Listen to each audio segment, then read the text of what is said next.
बिस्मिल्लाहिर्रहमानिर्रहीम। कहते हैं जी कूफी निकले नहीं है।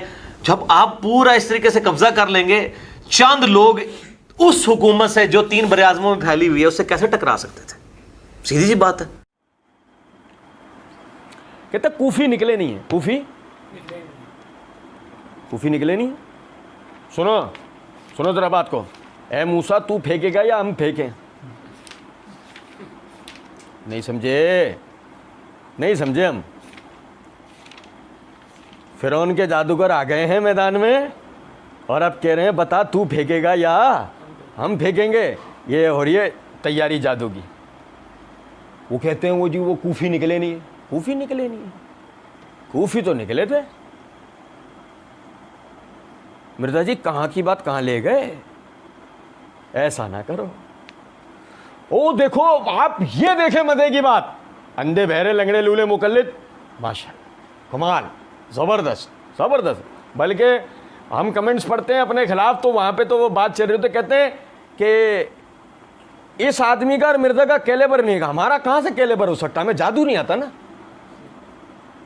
हमारा कहाँ कैलेबर मिर्जा जी से मिल सकता है? मिर्जा जी को जादू आता है, हमें जादू आता।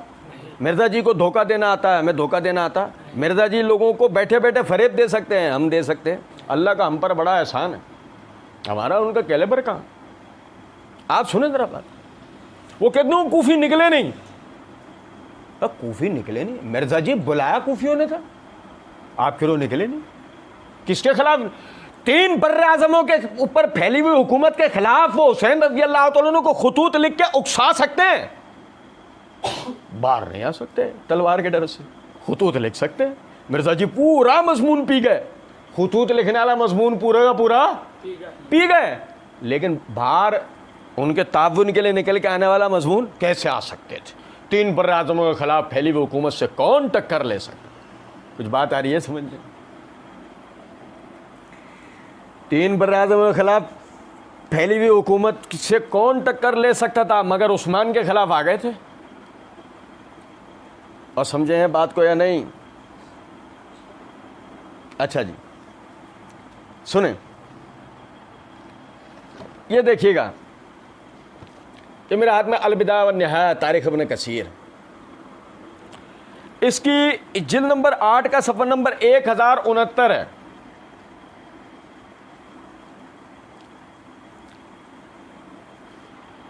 हुर मशहूर ज़माना किरदार जो वाक़या करबला में सैयदना हुसैन रज़ी अल्लाह तआला अन्हु के माविनीन में से एक हैं। भाई मेरे, उसके बारे में लिखा है, हुर कूफे के बड़े बहादुरों में से था और उसके एक साथी ने उसे सैयदना हुसैन रज़ी अल्लाह तआला अन्हु की तरफ जाने पर मलामत की, तो उसने उसे कहा, अल्लाह की कसम मैं अपने नफ्स को जन्नत और जहन्नम के दरमियान इख्तियार दे रहा हूँ, और अल्लाह की कसम मैं जन्नत के सिवा किसी चीज़ को इख्तियार नहीं करूँगा, ख्वाह मुझे टुकड़े टुकड़े कर दिया जाए और जला दिया जाए। फिर वो अपने घोड़े को चलाकर सैयदना हुसैन रज़ी अल्लाह तआला अन्हु के साथ जा मिला और आपसे माजरत की, जैसा कि पहले बयान हो चुका है। फिर उसने कहा, ए अहले कूफा, मिर्ज़ा जी के बाप दादा, ए अहले कूफा, तुम्हारी माँ तुम्हें खो दे, क्या तुम हज़रत हुसैन रज़ी अल्लाह तआला अन्हु को अपने पास बुलाते हो और जब वो तुम्हारे पास आ जाते हैं तो तुम उन्हें बेयारो मददगार छोड़ देते हो? तुमने ख्याल किया कि तुम उनकी हिफाजत में अपनी जानें लड़ाओगे, फिर तुमने उन्हें शहीद करने के लिए उन पर हमला कर दिया और तुमने उन्हें अल्लाह ताला के वसी अरीज़ इलाकों में जाने से रोक दिया जिनमें कुत्ते और खंजीर को भी नहीं रोका जाता, और तुम उनके और दरियाए फुरात के दरमियान पानी के दरमियान हायल हो गए जिससे कुत्ते और खंजीर तक को पानी पीने देते हो, हालांकि प्यास ने उन्हें ज़मीन पर गिरा दिया है। तुम मोहम्मद सल्लल्लाहु अलैहि वसल्लम के अहले बैत के बारे में बदतरीन खल्फ हो। अगर तुम आज और इस घड़ी की पोजीशन से तौबा और रुजू ना करो तो अल्लाह ताला बड़ी प्यास के दिन तुम्हें कभी सैराब ना करेगा। बस उनके प्यादों ने तीरों के साथ हुर पर हमला कर दिया और वो आकर सैयदना हुसैन रज़ियल्लाहु अन्हु के साथ खड़ा हो गया। कूफे वाले नहीं निकले, कूफे वाले कूफे वाले नहीं निकले, निकलेंगे कैसे 3 बर्रादों का? और कूफे में से ही एक निकलकर सैयदना हुसैन के साथ खड़ा हुआ है और अपने इलाके वालों को कह रहा है तुमने बुलाया था, उबैदुल्लाह बिन ज़ियाद ने बुलाया था, शिमरदुल जोशन ने बुलाया था, उमर बिन साद ने बुलाया था, हुर बिन यजीद तमीमी ने बुलाया था, किसी ने भी नहीं बुलाया था, तुम लोगों ने बुलाया था। और कत्ल करने के दर पे कौन है? उमर बिन साद, उबैदुल्लाह बिन ज़ियाद। कत्ल करने के दर पे तुम हो। और कह कौन रहा है? कह कौन रहा है? हज्जाज बिन यूसुफ।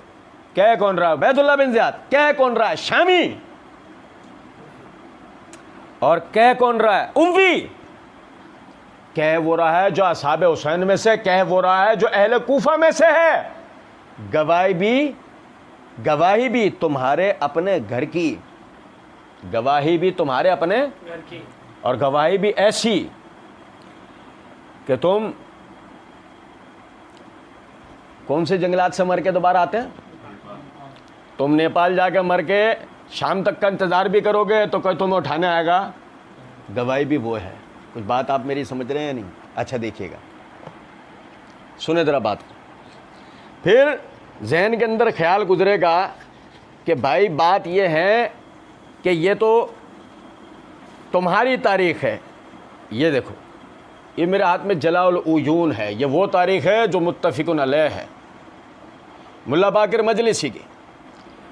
इसकी जिल्द नंबर 2 का सफ़ा नंबर 185, वही हुर का खुतबा। ए अहले कूफा, तुम्हारी माएँ तुम्हारे मातम में गिरफ्तार हों। रसूलुल्लाह सल्लल्लाहु अलैहि वसल्लम के नवासे को बावादा हाय दरोग तुमने तलब किया,